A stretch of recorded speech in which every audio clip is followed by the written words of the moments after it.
Alright, the beta's been out and I've put about a solid 10, 12 hours into all 4 of its activities. About 8 of those hours were totally 100% in PvP, so let's get into some of my personal impressions on it. I'm a little sleep deprived at this point, but I should be able to make coherent thoughts. First off, agility, recovery, and armor have been renamed to mobility, recovery, and resilience. Why is this a big issue? Well, let me explain. Just like in Destiny 1, agility, or mobility, is absolutely useless. Hovering over it, you see that it increases jump height and movement speed. As much as I like the idea of jump height being something you can adjust, it just has no practical value in either PvE or PvP.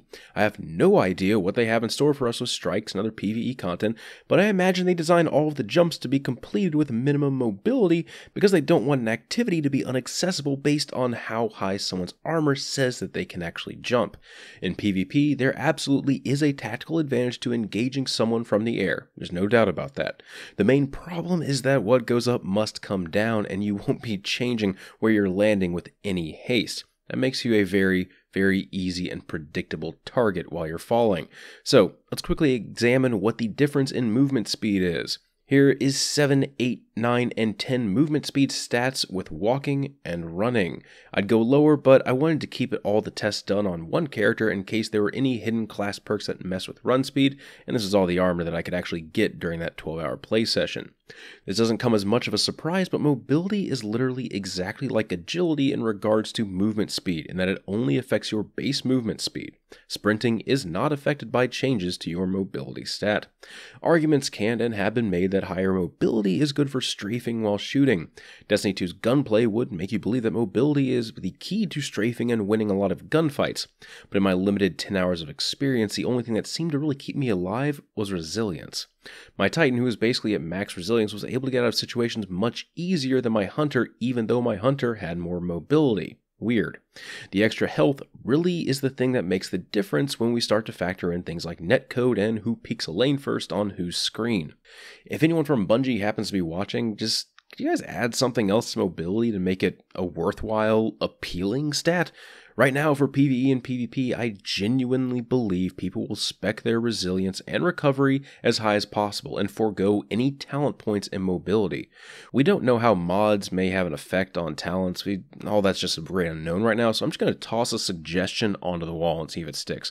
The class abilities are a really cool piece of kit that everyone can work into their playstyles. The only thing I didn't like about them is how slow they felt. Maybe the mobility stat could also speed up the activation of said class ability. Note, this would not affect the cooldown in any way. When I say the activation, I mean the animations of actually using the class ability. So right now it feels a little bit sluggish popping that wall up or using the marksman's dodge. It just doesn't feel very responsive. But maybe if someone was so inclined, they could remove some of that sluggishness at the cost of recovery or armor. Bake that into the mobility stat. Seems like that would work. Anyway, enough about my vendetta against the mobility stat. There is actually plenty of stuff that I enjoyed on first impressions. The story mission was what we kind of deserve for the Destiny universe. I knew what was going on in it. I felt a sense of hope as Amanda Holliday flew us up onto Gaul's ship. I desperately wanted to know how we survived that little boop from Gaul once the mission ended. The music was memorable, and it helped set the pace for the action. Everything clicked. I am extremely excited to see what happens with this story. Hopefully all the missions will be similar with the cutscenes and NPCs intertwining in there. PvP is really damn refreshing as well. Gunfights. There's just gunfights everywhere. Since abilities were on a long cooldown and also just do less damage, I found myself really only dying suddenly to getting team shot. There are some big criticisms with PvP though. In all game modes, supers felt like they regenerated a little bit too slow. There were games where I slayed the enemy team and was still getting a super around the same time as my team. And the enemy team. I know this because everyone pops their supers during the last minute or so. I only had a few instances over that 10-hour play period or whatever it was, where I was able to pop my super because I saw an opportunity to use it. Normally, I was just using it because I didn't want the game to end with my super unused. Health regen is also a really big concern. Right now, I'm just going to chalk that up to everyone having low recovery stats. And also, I imagine players' recovery is somewhat balanced a little bit around two of the classes having abilities that either heal or provide extra cover. I know hunters have a dodge, but yeah, I don't think that counts. I don't really have any other comments about PvP. I feel like most of the stuff I'm worried about will be a non-issue or addressed once we see full implementation of mods and other weapon perks and maybe armor perks, I don't know. Moving on over to the strike. Yeah, it's a strike. Go in, you're going to kill stuff, you're going to get loot. The strike itself was pretty long and I felt disconnected from whatever was happening to the story. The length also isn't a down point. I'm just saying the strike was long. To be fair, we also haven't experienced a hell of a lot of the story leading up to said strike, so I'm just going to save judgment on how they integrate the story until I've actually played the full campaign. The biggest criticism I have of the strike was, again, super recharge rate. Also, it's kind of boring to shoot a boss with just your kinetic and energy weapons. For the supers, I just felt like I should have had maybe 2 or more so activations during the strike. Like I said, it went long and I did not use my super that much. I never got to see my golden gun actually play a real significant role other than killing a couple adds at a slightly faster pace than shooting them. Ability recharge times were also painful in strikes. It worked in PvP, but man, in strikes it was brutal. Hopefully we can see those tuned up a little bit in PvE to make strikes just less monotonous.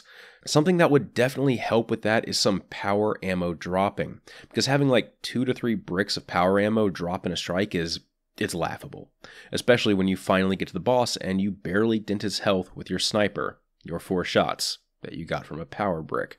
It's kind of scary to say, but I felt some year 1 flashbacks when I was just plinking away at the boss with my hand cannon and auto rifle. A big editor's note here, as I was writing this whole thing up, Luke Smith actually said on Twitter that they were still adjusting the drop rates of power ammo, so hopefully they add that up to a steady stream so I can use something other than these dinky kinetic or energy weapons. Finally, some of you guys will like this. It's more of a topical comment. Sidearms are a complete joke. Seriously, they are an absolute joke in the beta. They have no range, they have to be spam fired, and have no defined role. Everything they're supposed to do, an SMG does leagues better. Everything sidearms are supposed to do, auto rifles do better. I was just able to nab a few kills with a sidearm, but it felt like a genuine struggle in PvP. In PvE, just don't. It took a substantial amount of ammo to fell even one Cabal Gladiator. A normal one at that. I know it sounds like I didn't enjoy some of the stuff in this, but I like to focus on things that need to be fixed in the videos. If something's fine, chances are there's going to be a lot of praise already out there in the community, and I kind of want to use whatever little soapbox that I have to give my opinion, I don't know, to talk about the stuff that could be changed or addressed, or just fun talking points. Alright, I probably rambled on a little bit more. I'll blame that on the no sleep.